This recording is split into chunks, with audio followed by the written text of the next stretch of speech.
Hello, everyone. My name is Tyton. This is the special episode of Foster Your Future with Tyton.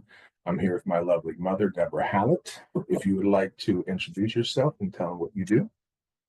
I'm a retired third grade teacher of 20 years, and now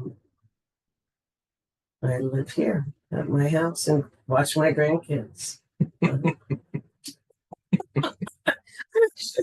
You're fine. You're fine. So, everyone's been wanting to hear this episode and know who the person was that helped me along in my life and got me to where I am today. So, I can tell you the first day I got here, I was scared. I was quiet, you know.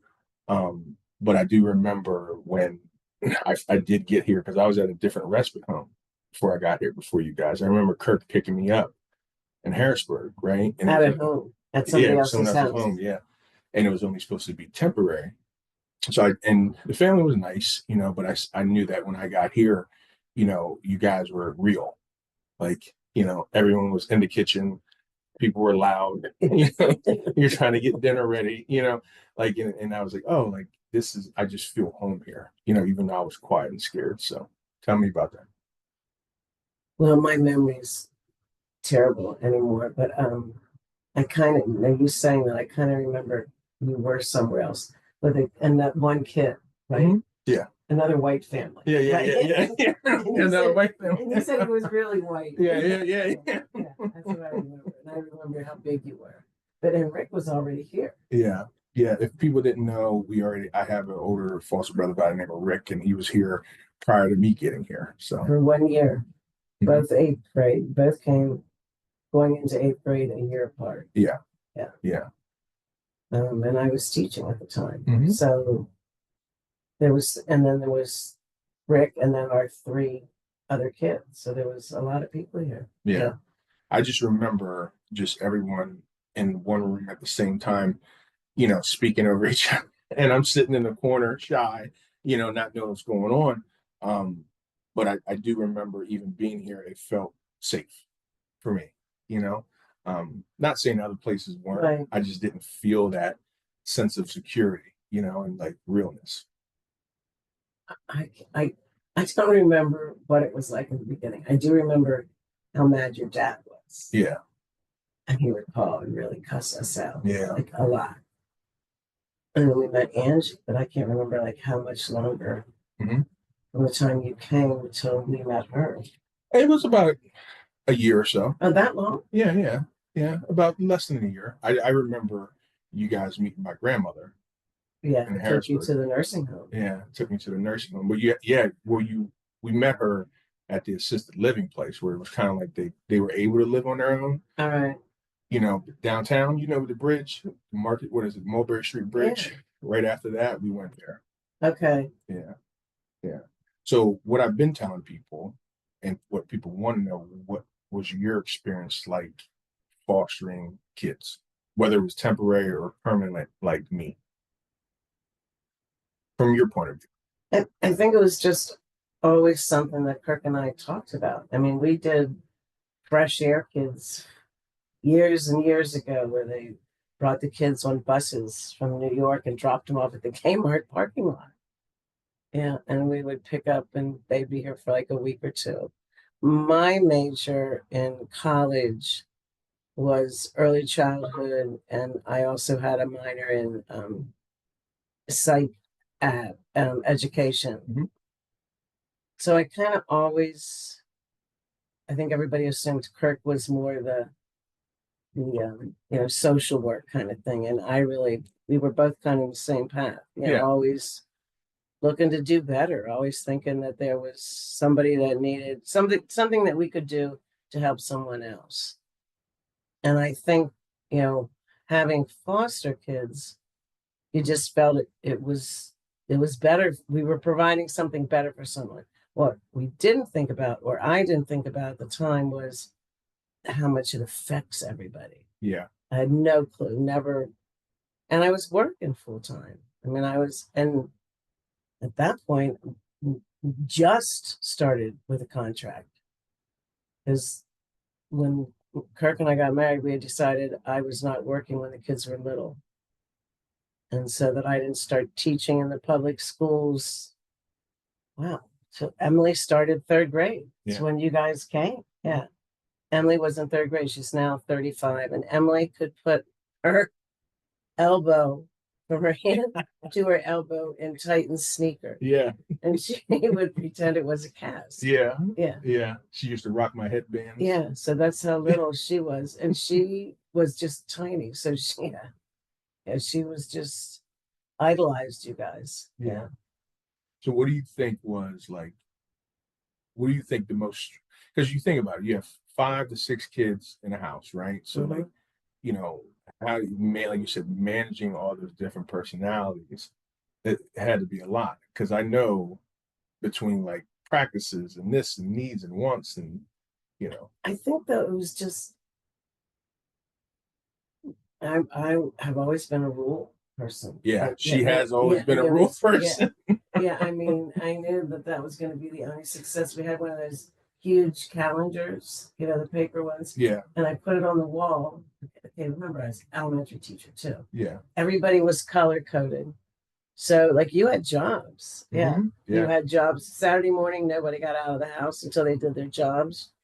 My biggest punishment was I would make them all go out with the bag and deadhead the azaleas. That's how my yard always looks so nice. yeah, And don't you come in here without a bag full. And until they did, they just all knew. yeah, But that was probably they were all out there deadheading, and that would be when we would get a call and they wanted to know who our yard crew was. yeah, yeah. We did a good job. We did a very good job.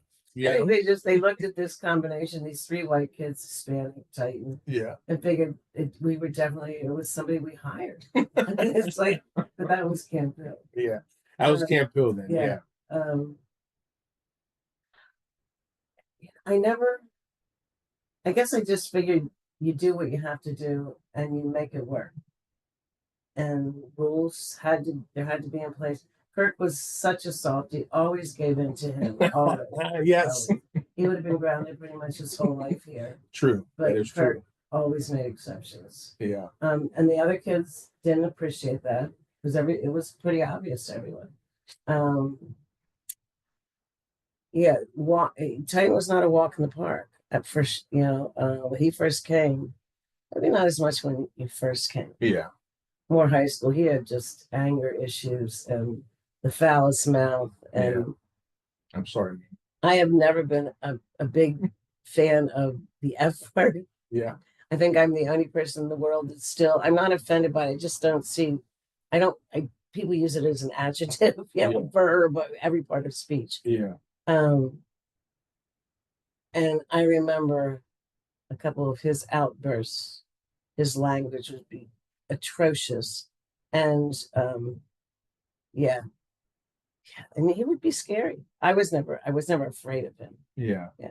And I know that, like as I talked to before in other episodes about like, that that holistic support, right? And understanding, where people come from in terms of their trauma from the past, right? And I know now today, it's one of those things that's more mainstream, like people are talking about their mental health and trying to heal from the past and stuff like that. But I think even back then, we were just in this situation, and at that point when I was younger, I was dealing with a lot of death, right? So like my grandmother passed, my father passed a year later, and at that point I was only supposed to be temporary, Yeah. right? And I remember Kirk coming down, and then you consoled me too, and then it was like, all right, you're part of us now, right? Yeah. And I never left, but yeah, it was hard. And when you think back about it now I have a child, right? And my siblings, we all have children, for the most part. And you think back at those days, then we were talking about the chores. Like I had this little bathroom in here, and I thought it was the worst thing in the world. And now if I go in that bathroom, I can't stand in it. I can't move. I can't turn counterclockwise. I can't move in it. It's right? very small. It's very small, right? Little powder room. Yeah. And I was just always like, oh my, like I got to clean this thing, But my mom did have rules. I just remember even us doing dishes. The color code. Yeah. Color code. Everyone had their dishes, their assigned dishes after dinner each night, and we always joke about it because I always got stuck with spaghetti. He thought I planned it. He thought I would deliberately plan the calendar. So his night to clean the dishes was nights of spaghetti. Yeah. So that was all good fun. But I think that as you get older, and I know especially for me, respecting and then understanding and having gratitude for everything that you and Kurt did for me, and not just for me, like for everybody, like you know what I mean, like. And I think at the time you just do it. You were just and we had decided when we were going to be foster parents in the very beginning, if we were going to have foster kids in our home, they were going to be part of our family. Like they were going to do our vacation. They were not going to go respite with another family and not be part. I mean, they met all the grandparents. They were involved in the family. You had to go on a respite one time. Oh yeah.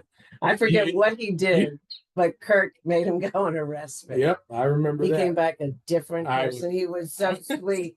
He came back and he was like, yes, ma'am. Yes, ma'am. Let's go. I'm good. What? Oh, don't ever send me there again. I'll do all the zillions in the front yard. I'll do.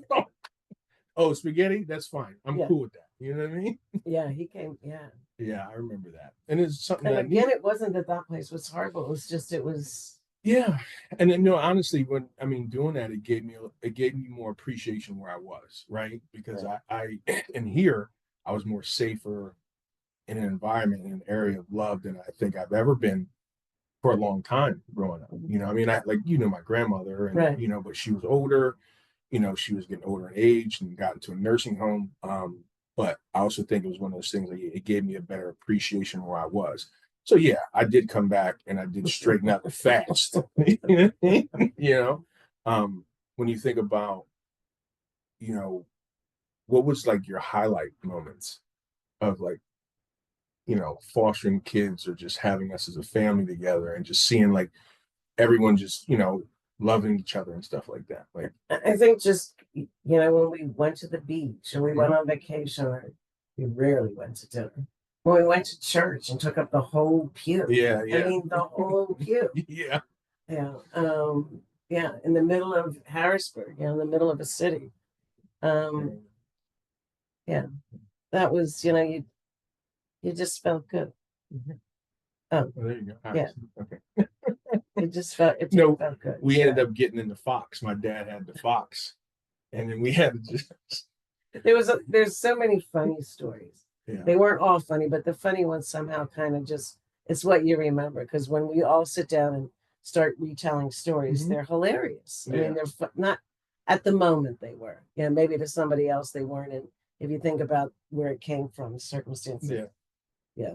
Like we had Rick and Jose, who was just visiting, and they discovered they had the same aunt.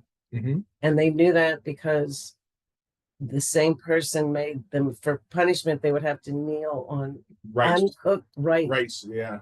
Kneel on uncooked rice. Yeah. For like, that was their punishment. And we all just thought how painful that would be. Yeah. And Kirk there was always extra kids here. Yeah. Always. I remember that at weekends and stuff, he'd have someone come over, and then whether I was playing football or basketball, Dad would always have somebody over here or something and bring them to the games. Right. And like, even if it was like for a weekend to get them out of their environment, I think that meant a lot to them too. And where we live is it's a walking district, not even school buses. Graduating classes were under 100 or right around 100. And when I first started, it was pretty white. Yeah. Very. Yeah. When I got here, it was very white. Yeah. But when I left, which is like 4 years ago now, I think it has definitely integrated quite a bit. But at the time. Yeah, it was odd for me because like I was like one of two black dudes. Yeah. People at the school, right? Like, and it was a whole different adjustment for me because like between academics and stuff, and I know a lot of my research and my recently published article in the Journal of College Student Retention, I talk about how, you know, students like me, because I had, things going on that I didn't know, and the fact that the behavioral stuff started happening, and then it was disrupting my academics, and I couldn't focus and stuff like that, and that was a struggle in high school. Like I said, my high school GPA wasn't that great at all, and if it wasn't for me being honestly athletically gifted, I probably would have never went to school.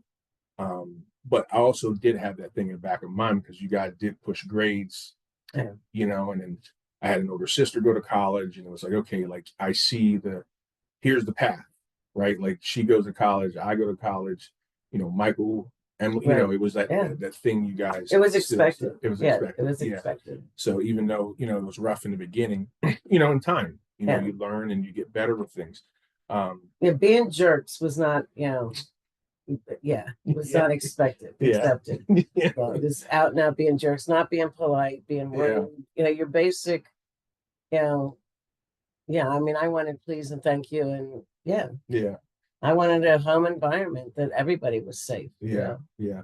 She did put up with a lot. I'm just saying that now. Look at us now. Yeah. But no, honestly, I wanted to share your story because I think a lot of people, whether, like you told me about that story today about them adopting those two young kids, Mhm. right? Like, what's it like? People are like, what to expect. And I know even back then, you're talking about early 2000s, late 90s, right? Mhm. Like, Yeah. social media wasn't the way it was now. The world's way different than it is. And I said to you, I had that conversation with one foster youth on campus, and she's like 20 years apart from me. But a lot of the system that she had to work through was still kind of like what we have, right? Well, what was the computer? How did we break that down? Oh, the computer. 20 minutes. The computer went by, seniority. So right, Aaron, but it went earliest to latest, right? So like the youngest person got on earlier in the day, right? And then as we went on through night, Aaron was the last one. But then I remember you guys yelling at her saying, "Hey, Yeah. computer time's done now, right? Like it's time to wrap it up, bedtime, wrap And it up." what you get a half? You each got a half hour. You got like a half hour. Half hour. Yeah, that's back when AOL was a thing. If anyone remembers that with the speed dialed up, that's we had to do that. And There was one computer. Right? Yeah, one. But there was only two TVs in the house. There's still only two TVs in the house. Yeah. So I remember, we had that routine going, and then it was always, we get up in the morning, we'd go to church on Sunday together, and then we'd stop at Burger King. Yeah. That was the that was the catch you moment. Yeah. Like, oh, that's how you got them to church. Yeah. Really, pretty much. Yeah. Well, we'll get you Burger King afterwards, and then go about your way. Yeah. And the curfew at night was another one. You got a half an hour every year. So by the time you were a senior, it was 12. Yeah. So I forget, when did it start? It started like ninth grade. Yeah. Ninth grade. Yeah. So like 9:30, 10:30. Yeah, it took a while. Yeah. I remember one night, and like I said, I was running, like I was sprinting, and it was raining, and I got here. I think my curfew at that time was like 11:30 or something like that, and I was out of breath. And at this point, I was running track, I was athletic, doing sports. And I come to the door. What you looked at me like I was crazy? You're like, "What's wrong with you?" I was like, "I'm trying to make it home on time." I'm covered in sweat and mud. I didn't fell somewhere. I was the door greeter. Yeah. You're waiting for us. Yeah. You're just waiting for us. You know what I mean? Yeah. Yeah. What else?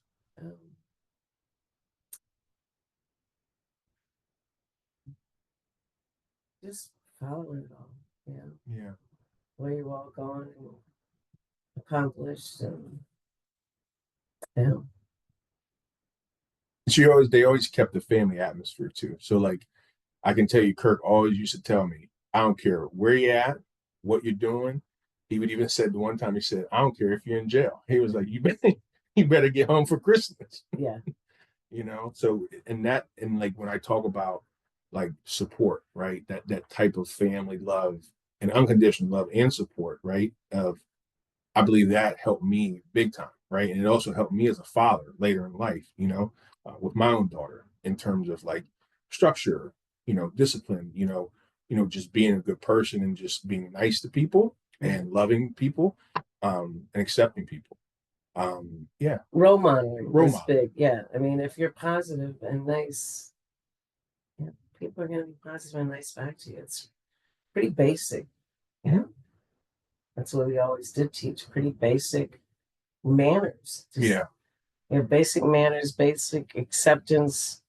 We sat at the table and ate dinner together most of the time. Mhm. Yeah.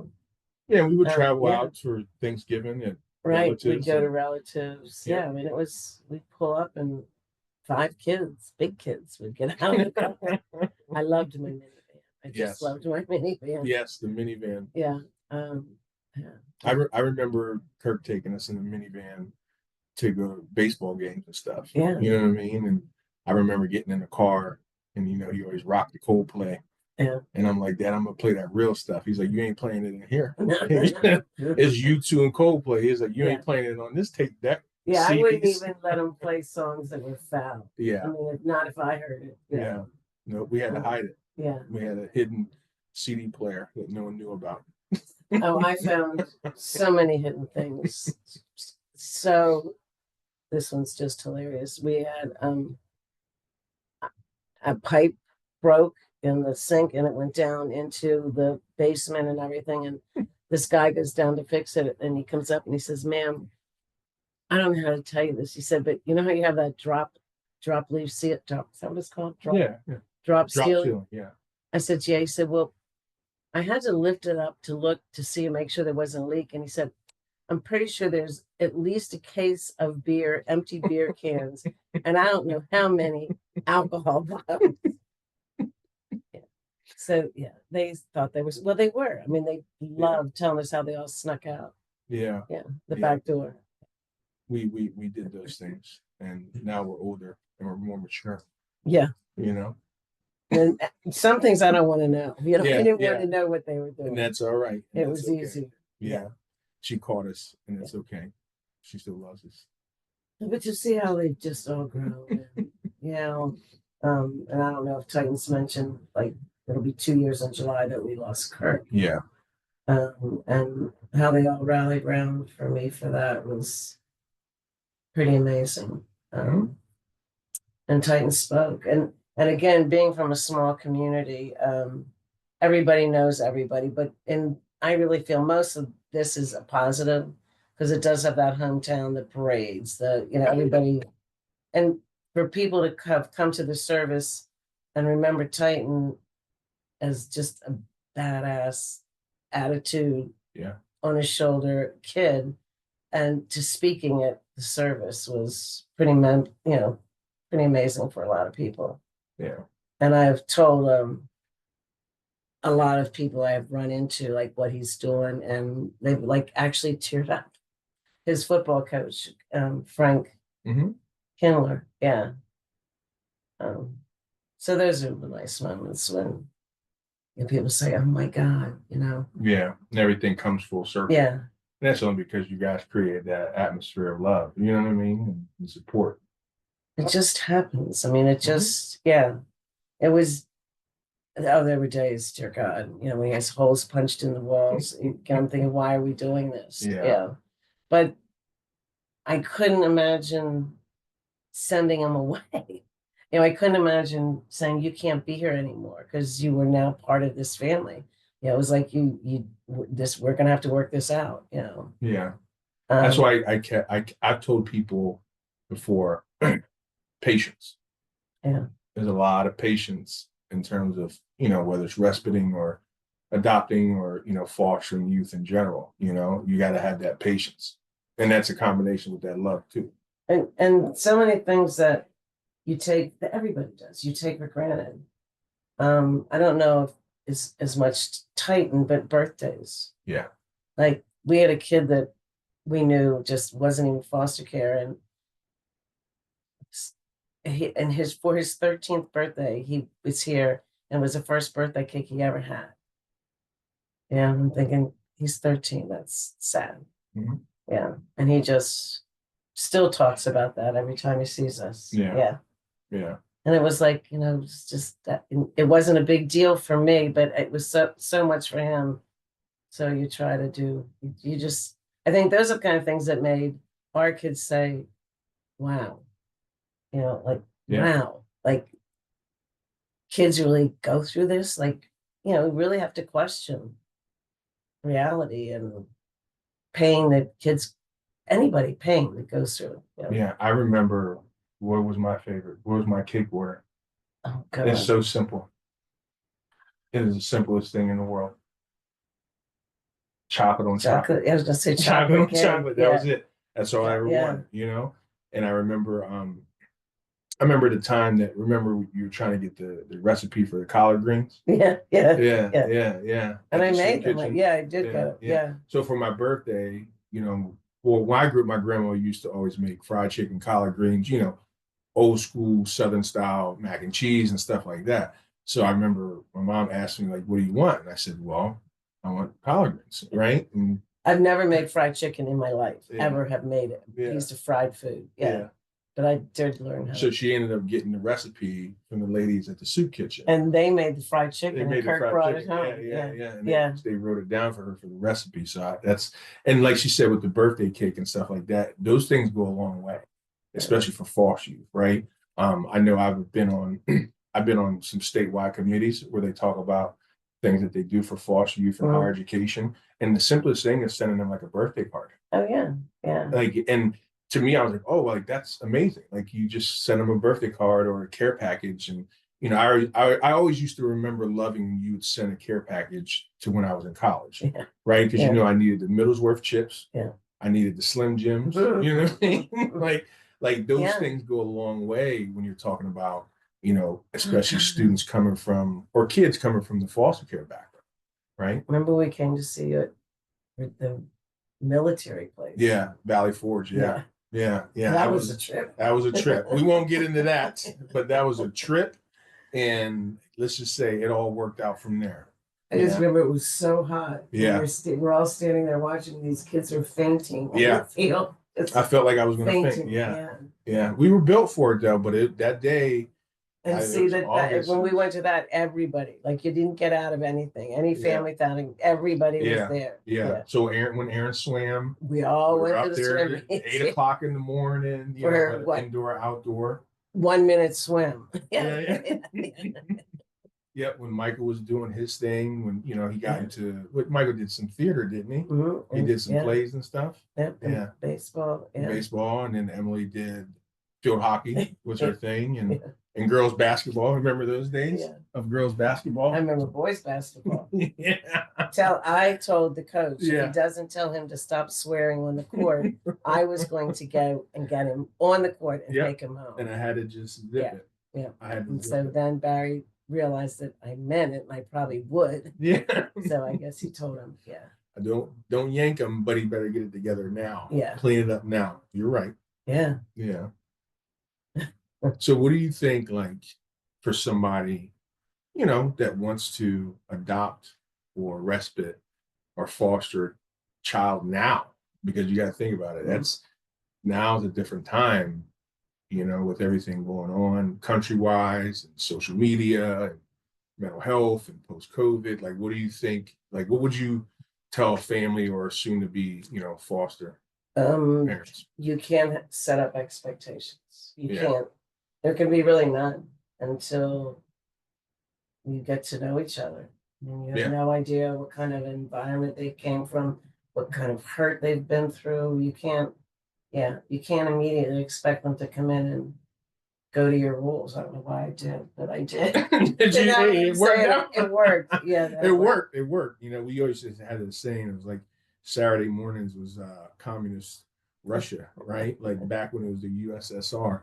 Yeah. It was like the real Soviet Union. Everybody like, had a chore. Get the chores done, do your thing, then you could leave. But yeah. Yeah, then you go about your business, Yeah. So just you're basically saying like go you with said, the flow. it's so different. Yeah. It's the baggage that kids come in with now. I can't even imagine. I can't even. It makes my heart hurt.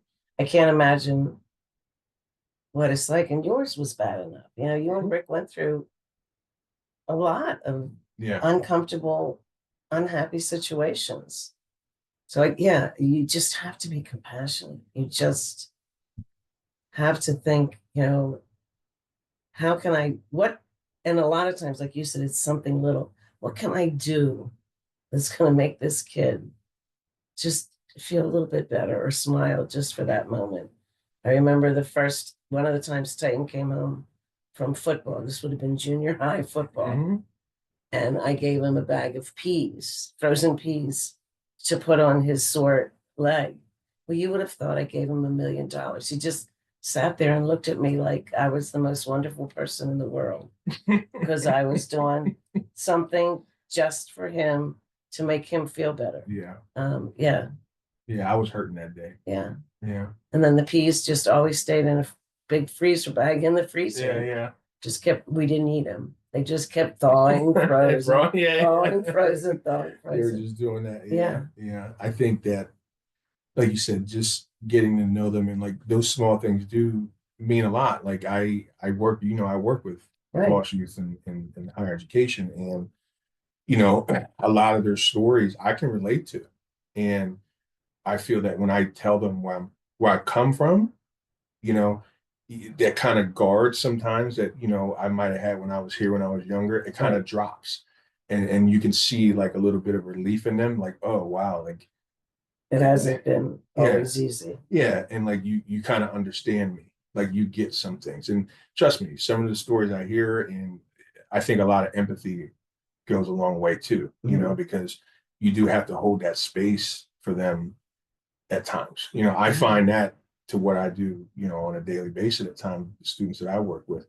And even the smallest things with them, like helping them fill out a FAFSA, right? I taught a girl how to do taxes. On my one episode, we talked about that. And it was one of those things like she thought it was the best thing ever, like, oh, these guys showing me how to do taxes Right. or It how to doesn't buy take, car yeah. insurance and stuff like that. Yeah. Making sure your homework's done, even though you lied through your teeth. Yes. Asking, the constant asking, checking, Yeah. seeing if there's something that would make you feel better. Going to see your grandmother, Yeah. when you would be miserable and sad and crying and unhappy, what could we do that's going to help? Yeah. But yes, you should ask that of any child, Mm-hmm. Whether you know them or not, I guess is kind of my feelings. But when they're in your home, you really want them to be happy, Yeah. and healthy and content. And like you said, safe. Mm-hmm. You know, Yeah, because there's Yeah. there's a lot of, I mean, coming from environments, and Dad worked in that every day, Right. right? And seeing the things that he saw, and all the kids that he's helped, and tried to save, and things that happen, that's a lot of stress on somebody, mentally, Mhm. and emotionally, and it weighs on you a while, and then getting to a place where you feel safe and heard and seen. And I find that with some of the students I work with now, just a matter of like sitting down and like, how was your test? Right? Like how'd you do on your exam? And when they come and tell me like, oh, I got like an 89, like a 93, and I'm like, I'm excited for them, and I'm like, I wasn't getting that when I was your age. You know what I mean? I was like, Yeah. but as long as you're doing better for yourself, and you have that person and people, because I do my best to include other people that they can feel comfortable with, right? If Right. I'm not there, if I'm doing something, hey, you can go see this person, right? They'll take care of you too, and I think that gives them that sense of security too. Right. Mhm. That you've put in the effort to let them know that somebody's there, going to be there, Yeah. regardless, Mhm. whether they're not doing what they're supposed to do, they're mad, they're swearing, whatever. Yeah. Yeah. Just being there. Yeah. Yeah. And I think you always knew that. Yeah. Mhm. In my office, I have a nice relaxed atmosphere, right? So it's like I hear some things and I'm like, okay, I'm like, all right, let's rein it back in, making sure they're safe, how's school, what do you need, whether it's like simple things like they're asking, you got notepads and sticky notes, like they were happy about sticky notes and like pens and markers, like simple Because stuff. they didn't have to buy. Yeah. Yeah, because Yeah. Yeah. And it hooked them up, you know, Right. and they're like, all right, pack my bag, go on my way. And I'm like, all right, come see me next week. Let me know if you need something, And then you did you know. tell in one of your podcasts about like Kirk was one of nine? I did not. Yeah. I did not. You Kirk can tell was them one about of that. And nine. your mic, you gotta be here, Mike. There you go. Kirk was one of nine kids. So when we would go to a family gathering, it'd be like 50 people. This Yeah. would be immediate family. Mhm. And then, this is white class Catholic as you can come. Mhm. And we'd come in with these two characters. Yeah. But it was, did they agree with us? I'm not sure. They probably thought we were a little crazy for doing what we were doing, but they all seemed to take the time to acknowledge them and Yeah. include them and make both Rick and Tyton feel comfortable. Yeah. Yeah. I just Yeah. remember going over to Uncle Barry's Mhm. and it was all football. And he Yeah. was just asking football, sports, and we would sit down and say hi to Kirk's mom and dad upstairs. Yeah. They always had their little spot they would Yeah. chill at. Yeah. Then we would all eat, hang Yeah. out, play backyard football, Thanksgiving football, turkey bowl stuff. And there was always a lot of people. Yeah. I mean, yeah. Yeah. And then you see everybody come here. They would come here for Christmas, and Mhm. we'd always have a good time. But yeah, and that was the one thing when I knew like I had family. Right. Like it didn't matter, you know, where I came from, blood or no blood, Right. it didn't, that stuff didn't matter. It was just straight family. Yeah. Mhm. So thank you, Mom. I Mhm. appreciate you. I love you. If it was eighth grade, so how old were you? I was like going on 12 when I came So here. Yeah, I was Jaylee's. Jaylee's age. Yeah, that was my daughter's Wow. age. Yeah. Yeah, I was going on 12 when I got here, and then, like I said, people passed away, and then it happened, and then you sent me in the mail my what is it, my confirmation candle Yeah. with Father Dan's signature on it, and God rest his soul, rest in peace, Father Yeah. Dan. He just passed recently as well, but I remember that candle, I remember that day, and I saw the picture you sent, and I Yeah. was super happy. He was Kirk's man. Yeah, it was Kurt's guy. Yeah. And he always took care of us family wise and stuff. And then when Dad used to take us, and you know, he'd pack everybody in the we called it the ghetto van. So he'd pack everybody in the ghetto van and take us on those trips, Yeah. to the beach and stuff. So he's got me, he's got Rick, we got my little brother Michael, right? He's in there with all these, dudes from the city. That's why Michael's the way he is now, right? Yeah. Like he's like you said, he was able to see other things, Yeah. And I know I've had conversations with Erin, my older sister, in the past, and she's doing great things in San Francisco. She's a doctor, and she'll be on the podcast when we find time. And I remember we called each other one night. We had an honest, nice conversation of like, seeing the world in a different light, and like how us growing up, with each other, even though everyone butted heads sometimes, right? Yeah. But how it gives you that different perspective of, what family is.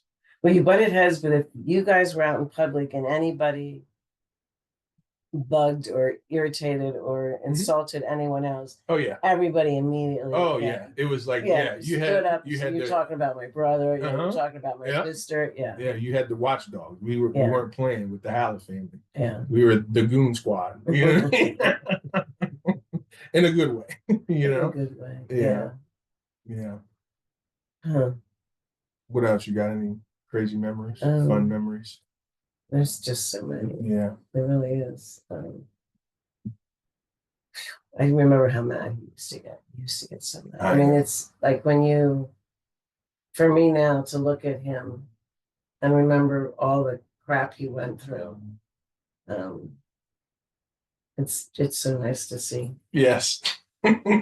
See him be happy. I mean, yeah, I am happy. And I think a lot of that comes to, like you say, maturity, growth, and I talk a lot about like healing.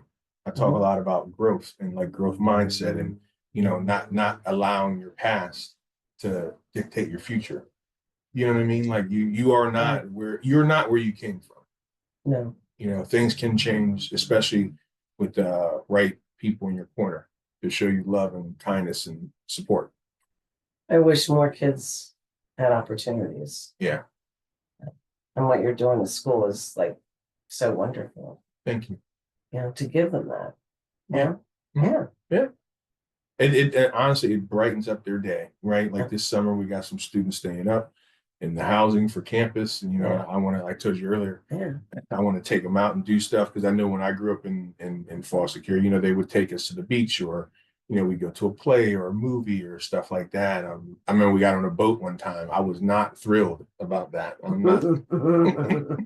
I remember Kirk had me, Michael, and Rick on a little buoy boat. It was so small, trying to fish for flounder. I'm like, get me off this boat now. Like I can't. I'm rocking. I'm like, I'm not a swimmer like that. Aaron was. Aaron still is. But I was like, I'm good. I Do don't you want swim to fish. now? No. Oh. Yeah. If I have to. I failed. Right? Yeah. Only if I have Right. to, if we're at a pool or something, or I'll try. But I'm a land man. Yeah. I'll fly though. I've been in the air. It's nice. Well, that's good. Yeah. Yeah. Mm-hmm. What else? I think we're good here. Okay. You're good here? I'm good here. We can do this again. What We'll do do you this mean? again. Yeah. Yeah, Oh, people are whenever. gonna love this. Yeah. Okay. Yeah, we'll do this again. And then I'll have, Michael, Emily, and Aaron on, and I'm You sure know. I'll think of other things. oh yeah. Oh, she'll figure them out. Just give her time. It'll Yeah. come back. You know what I mean? Yeah. Yeah. Because I really want to understand, my siblings' perspectives too, or what they were like. Because you're looking at, oldest, second oldest, all the way down to the youngest, and like what were their views and perspectives and things like that. So Right. Mhm. Well, it was one thing I did when Kirk passed, or after he passed. One thing I learned was how different all four of your personalities or your relationships were with Kirk. Mhm. Every single one of them was different. I don't think I realized it as much as the time Yeah. as I did once I had a chance to kind of just reflect and look at it and listen to everybody, what Mhm. they were saying. Yeah. Maybe like you said, we all rallied together. Yeah. You know, Yeah. Everyone is so different. But yeah, they've all but kind still of, one unit. yeah. Yeah. Yeah. Yeah. All right. Well, thank you, Mom. You're welcome. I Thank love you, you. sweetheart. Love you too. So Thank you. that concludes my episode of Foster Your Future with Tyton. And just stay tuned and let me know how you like it. Like, subscribe, and share. Peace. Peace. Thanks.